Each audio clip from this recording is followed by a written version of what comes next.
সব সময় একইভাবে ট্রাই না করে মাঝে মাঝে ডিফারেন্ট কিছু ট্রাই করুন।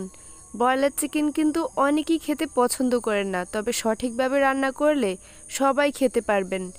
আজকের এই রেসিপিটা একটু ডিফারেন্টভাবে ট্রাই করেছি, আর এখানে কতগুলো ইনগ্রেডিয়েন্টস অ্যাড করেছে যেগুলো কিন্তু আমরা সচরাচর রান্না করলে অ্যাড করি না। তো এই রান্নাটি আজকে আমি একেবারেই সিম্পলভাবে আপনাদের সাথে শেয়ার করব, সেই সাথে থাকবে সিম্পল কিছু tips and tricks. By the way, আসসালামু আলাইকুম everyone, welcome to Naba Islam kitchen. তো কেমন আছেন সবাই? আশা করছি আল্লাহর রহমতে অনেক ভালো আছেন। তো চলে যাচ্ছি মূল রেসিপিতে। প্রথমে একটা মিক্সিং বাটিতে এখানে আমি 1 কেজি চিকেন নিয়েছি, আর এখানে হাড় মাংস সব মিলিয়েই কিন্তু চিকেনটা আছে। আপনাদেরকে দেখিয়ে দিলাম যে আমি এখানে মিডিয়াম সাইজের পিসেস করে নিয়েছি। এখন ম্যারিনেট করার জন্য কিছু ইনগ্রেডিয়েন্টস অ্যাড করে দিচ্ছি। এখানে আমি 1 ফালি লেবুর রস নিয়েছি, টোটালি 2 থেকে আড়াই চা চামচ পরিমাণ হবে। এই লেবুর রসটা কিন্তু মোস্ট ইম্পর্ট্যান্ট, এই যে মাংসের মাঝে একটা ব্যাড স্মেল থাকে সেটা দূর করে ফেলবে। এখন হলুদ গুঁড়া অ্যাড করছি 1.5 চা চামচ, লবণ অ্যাড করেছি 1 চা চামচ, সেই সাথে মরিচ গুঁড়া অ্যাড করেছি 1 চা চামচ, সয়া সস অ্যাড করে দিয়েছি 1 চা চামচ পরিমাণ। এটা ম্যারিনেটের জন্য কিন্তু এই ইনগ্রেডিয়েন্টসগুলোই যথেষ্ট। এখন হাত দিয়ে ভালো করে মিক্স করে নিচ্ছি। হাতের কাছে লেবুর রস না থাকলে চাইলে 1 চা চামচ ভিনেগার অ্যাড করতে পারেন। তো এটা ম্যারিনেটের জন্য 20 মিনিট রেখে দিচ্ছি। এদিকে বাকি কাজগুলো সেরে নিচ্ছি। একটা ব্লেন্ডার জার নিয়ে নিয়েছি, আর এখানে আমি হাফ কাপের মতো ফ্রেশ কোরানো নারিকেল নিয়ে নিচ্ছি। সেই সাথে নিয়ে নিচ্ছি এখানে মাঝারি সাইজের একটা টমেটো কুচি, আরও অ্যাড করে দিয়েছি মাঝারি সাইজের 2টি পেঁয়াজ কুচি। তো এটা একটু মোটা করে নিয়েছি, সামান্য পানি দিয়ে এটা একটা ব্লেন্ড করে নিব, একদম মিহি একটা পেস্ট করে নিচ্ছি। এখন চলে এসেছি কিচেনে। আমি একটা ফ্রাই প্যান নিয়েছি, আর এখানে আমি হাফ কাপের মতো কুকিং অয়েল অ্যাড করেছি। এখানে 1 কাপ পেঁয়াজ কুচি আমি এটা বেরেস্তা করে নিয়েছি, দেখতে পাচ্ছেন। তো এখন আমি একটা স্টিনার সাহায্যে এটা তুলে নিয়েছি, একই তেলে অ্যাড করে দিচ্ছি আগে থেকে ম্যারিনেট করা চিকেনগুলো। এগুলো আমি একটু হালকা করে ভেজে নিচ্ছি। অনেকেই আছেন ভাজা ছাড়া মাংসটা খেতে পারে না।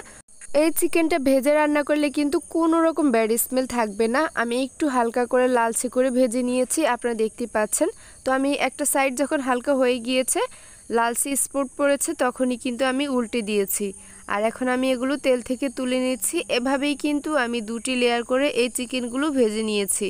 একসাথে অনেকগুলো দিতে যাবেন না, এটাতে স্পট পড়বে না।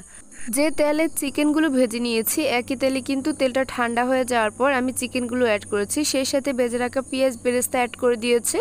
আরও অ্যাড করে দিচ্ছি আদার পেস্ট। এখানে আমি 2 চা চামচ পরিমাণ নিয়েছি। রসুনের পেস্ট নিয়ে নিচ্ছি 2 চা চামচ পরিমাণ।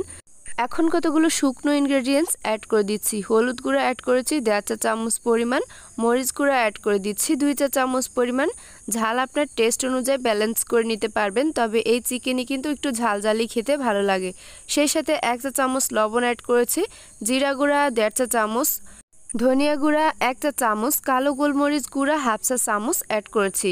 এখন আগে থেকে যে একটা পেস্ট তৈরি করে রেখেছিলাম, সেই পেস্টটা এখানে অ্যাড করে দিচ্ছি।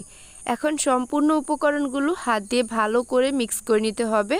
অবশ্যই এটি হাত দিয়ে করবেন, তাহলে কিন্তু প্রতিটি মাংসের গায়ে এই মশলাগুলো ভালোভাবে সেট হয়ে যাবে। তো মাংসটা কিন্তু মাখানো হয়ে গিয়েছে। এবার আমি এটা ঢেকে রেখে দিচ্ছি 8 থেকে 10 মিনিটের জন্য, রেস্টে রাখলেই হয়ে যাবে। তো 10 মিনিট পর ফিরে আসলাম, দেখতে পাচ্ছেন তেলটা কিন্তু উপরে উঠে এসেছে। এখন বুঝতে হবে এটা ম্যারিনেট করা হয়ে গিয়েছে। আবারও কয়েকটা ইনগ্রেডিয়েন্টস এখানে অ্যাড করেছি। এখানে দারুচিনি এবং এলাচ অ্যাড করে দিয়েছিলাম, 3 টুকরো দারুচিনি এবং 4টি এলাচ অ্যাড করেছি। এরপর কিন্তু চুলাটা অন করে দিয়েছি, আর চুলাটা অন করে চুলা আঁচটা মিডিয়াম ফ্লেমে রেখে এগুলো উল্টে পাল্টে কষিয়ে রান্না করে নিতে হবে। 8 থেকে 10 মিনিট কিন্তু এভাবেই ভুনে রান্না করতে হবে, কোনো রকম পানি ছাড়া। চুলা আঁচটা লো ফ্লেমে রাখলে এখান থেকে কিন্তু প্রচুর পানি উঠবে, আর এটা দিয়ে আপনি 8 থেকে 10 মিনিট কষিয়ে নিতে পারবেন। তো আমার প্রায় 10 মিনিটের মতো এটা ভুনা হয়ে গিয়েছে।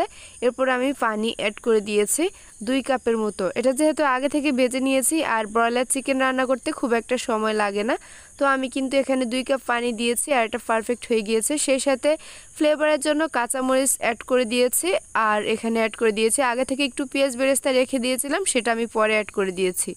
চুলার আঁচটা একদম লো ফ্লেমে রেখে কিন্তু 15 মিনিট রান্না করে নিয়েছি। অফ ক্যামেরা আমি কয়েকবার এটা নেড়েচেড়ে দিয়েছিলাম। এখন কিন্তু পারফেক্ট কনসিস্টেন্সি চলে এসেছে, মানে একদম গ্রেভিটা পারফেক্ট আছে। আপনারা দেখেই বুঝতে পারতেছেন এটা হয়ে গিয়েছে। এখন জাস্ট আমি এটা চুলা থেকে নামিয়ে নিচ্ছি, আর ঠান্ডা হয়ে যাওয়ার পর কিন্তু গ্রেভিটা আরও একটু জমে যাবে। তো দেখতেই পাচ্ছেন আমি কিন্তু এটা 10 মিনিট পর যখন ঠান্ডা হয়ে গিয়েছে এখন আমি এটা সার্ভ করছি। আর সার্ভ করে আপনাদের সাথে শেয়ার করছি এই রান্নাটি কতটা পারফেক্ট হয়েছে। অনেকেই আছেন যারা এই ব্রয়লার চিকেনটা খেতে চান না, অনেক সময় দেখা গেছে এটা রান্না করার পর একটা ব্যাড স্মেল থেকেই যায়। আমি আশা করছি এভাবে রান্না করলে কোনো রকম ব্যাড স্মেল থাকবে না আর রান্নাটা হবে অনেক বেশি টেস্টি। তো ভিডিওটি ভালো লাগলে একটি শেয়ার করে দিবেন। আল্লাহ হাফেজ।